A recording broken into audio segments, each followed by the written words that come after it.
Can you have a little bit more bow? And here's the reason why for you. When this wrist gets cupped, this gets sharp. If this is sharp, don't you need to give yourself time to get the club back to the ball? We know that when you're a hair flatter at the top, you can stay wider. When you are wider at the top, you hit it better, period.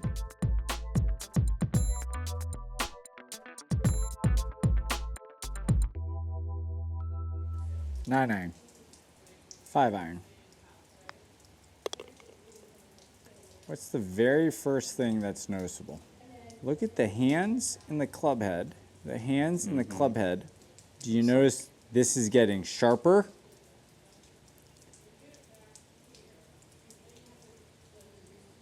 See how this club, you can see it's still behind the picture frame? The club's starting to get a little longer, a little bit sharper. Club face gets a little bit more open. And anytime you get the club sharp and open coming down, what do? It just becomes this race. Put this on your left wrist. I just want to paint it in a different picture for you.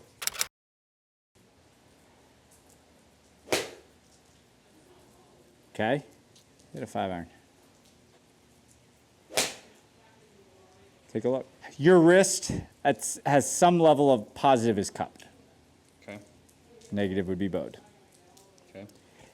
At the top with a 9 iron, your wrist maintained whatever it was at address. Watch what happens with 5 iron. It increases, and see how this doesn't happen with 9 iron. Okay. So yeah, what numbers do I want to see there? The most important part of these sensors is the trend. It's not the specificity of the number. Yeah. It's you were blank and now you're blank. So it's like, oh, well, that's a change. It's the dynamic nature, not, oh, your number's 8. Okay, so hold your wrist like this. Bow it. See the difference? Negative 50, positive 50. Right. You start with some value, okay? Whatever that is. It's about 20, 30 degrees for you, okay? Now take it to the top. But what would 0 be like? Okay. So what I want you to do is that you're going to get that feel, because it didn't seem hard for you to reproduce that, right?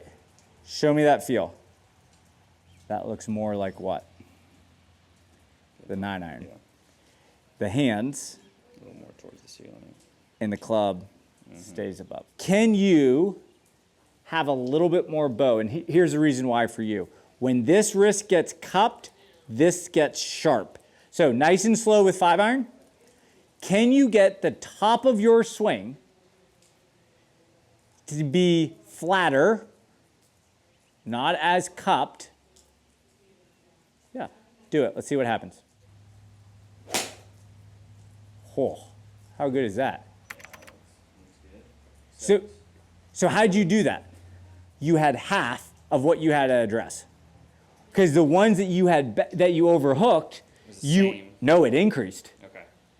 Gotcha. You remember you went from 33 to 39. Yep. In that one, you went from 40 to 20. Okay. It's half as much. Yep. Gotcha. I thought I was looking for a 0 there. No, Okay. you're not. You're just looking for less than where you started. Remember, it needs to be flatter for you, not more cuppy. Like Bryson, for example, right? Whatever his value is, his goal, not that I'm saying he always does it, but it's what he's trying to do, is he tries to keep it the same the whole way through. So his objective of this drill would be whatever the number is that I want at impact, I'm going to keep it there all the way through. Hard for most people. What feels a little flatter at the top so you can stay on top and turn and burn. Go. Awesome job. That looked really flat at the top. Yeah. So think about that right there. You went from whatever you were at address. That angle apparently was 30 degrees. You cut that by a third. Now what's interesting is you were almost, remember what we said negative was?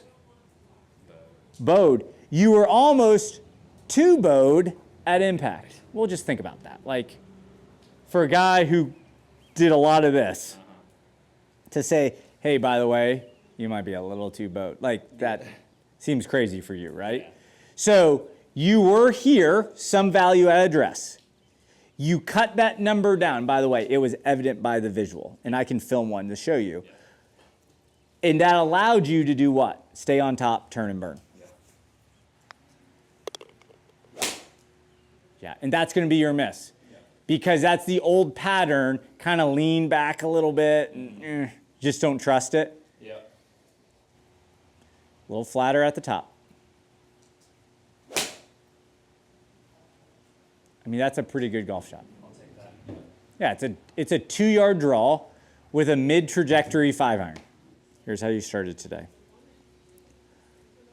When you get sharp, and just for the record, that's not as sharp as you once were. So relatively speaking to where your history has been, that's way better. But what we noticed is sometimes that sharpness shows itself as cupped wrist, which for you creates this overdraw, quick left action. And we said, we're not talking specific numbers. It doesn't have to be perfect. But when it's half of where we started, Yeah. Yeah, it's way different. I mean, way higher.